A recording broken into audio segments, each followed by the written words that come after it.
You don't leave crowded places because they drain you. You leave because you see things other people pretend not to notice. And once you see it, staying starts to feel fake. You step into the room, voices stacking before you even close the door. Someone laughs too loudly near the table, and your eyes shift there without thinking. You smile at the first person who looks at you, but your body stays slightly turned away. Part of you wants to stay normal. Part of you already feels like leaving. You tell yourself you just need a minute to adjust. But something in you is already pulling back. Stay with this, because what you're reacting to isn't what you think. And once you see it clearly, you won't call it just being tired anymore. It starts earlier than you realize. You walk into the room and the wall of voices hits you before you even settle in. Your eyes scan the room. You aren't looking for familiar faces, you're looking for escape routes. You nod at someone, but your body stays slightly angled toward the door. Your hand checks your phone even though you know there's no notification. On the surface, you're present. But inside, you're already gone. Here is what's actually happening.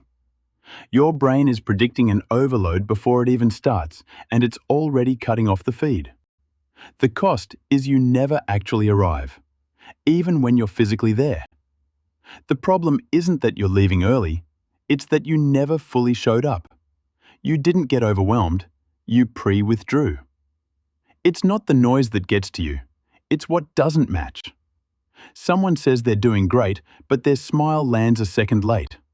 Another laughs too quickly, like they rehearsed it. The lights flicker slightly, and your attention sticks there longer than it should. On the surface, you notice small details other people ignore. But the mechanism? Your brain is cross-checking tone, timing, and expression in real time. It keeps running these silent comparisons without ever asking you. The cost is nothing feels smooth. Everything feels slightly off.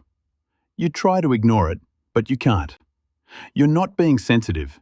You're detecting mismatches.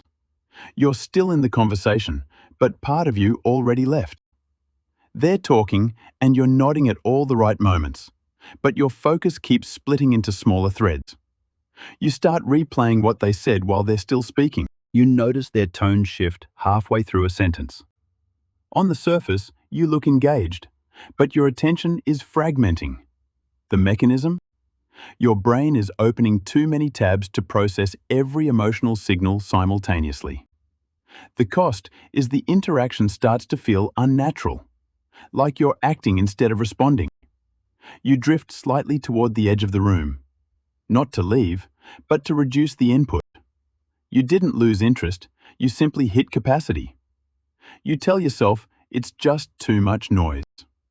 That's not the whole truth. You notice the forced energy in the room, the conversations that sound smooth but feel empty, the smiles that don't reach the eyes. On the surface, you feel drained and you want to leave. But the mechanism? Your brain keeps detecting inauthentic signals that you're expected to overlook. It doesn't shut that system off just because it's inconvenient for you. The cost is staying means participating in something that doesn't feel real. So you start pulling away, sometimes quietly, sometimes early. You're not just tired of the noise, you're tired of pretending. Not all quiet is the same. Some of it is clarity, but some of it is just hiding. You go home and the silence feels immediate. Your shoulders drop without you even thinking about it. On the surface, you prefer being alone over staying in that room. But the mechanism? Your system is recovering because the input dropped and coherence returned. The cost is if this becomes your only pattern, you stop testing what you can actually handle. You tell yourself, this is peace.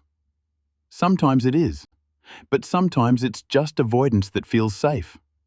The difference is subtle. If you have to lie to yourself, it's not peace.